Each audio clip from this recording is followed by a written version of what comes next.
Happy New Year. Here's wishing your family and you a fabulous 2026. Now, if I had to make a list of my top 10 favorite nonfiction books, then this book called Influence by Robert Cialdini would definitely be one of them.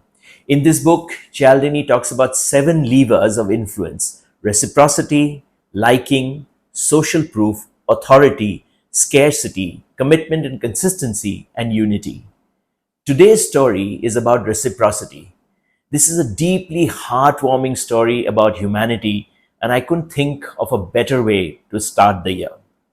Hi, welcome back to Stories at Work, a series where I share real stories from across the world that you can use when you want to drive home a business point. Our website, storyworks.in, already has over 100 stories, and we are adding one every week. Let's begin today's story.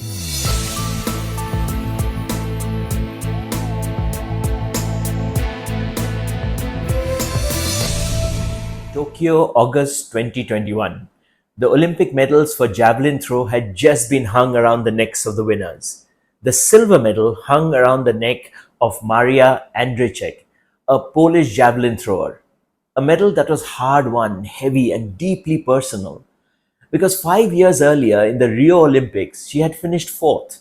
Not fourth by a long distance, fourth by just 2 centimeters.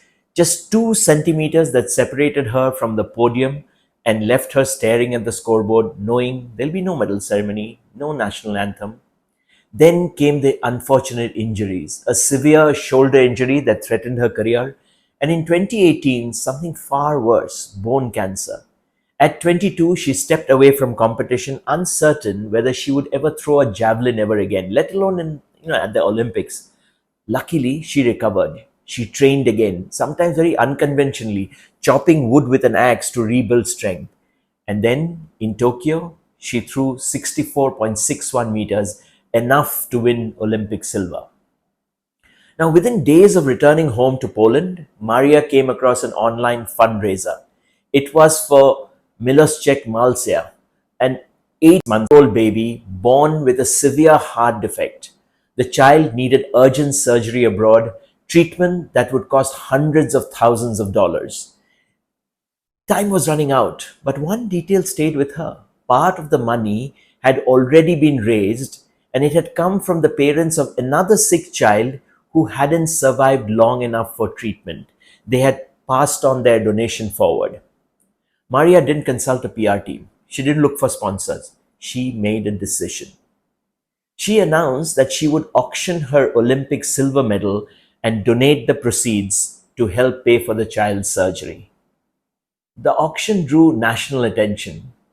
The winning bidder was Zabka, one of Poland's largest convenience store chains, reportedly paying around USD 125,000, money that went directly to the child's treatment. Then came the unexpected moment.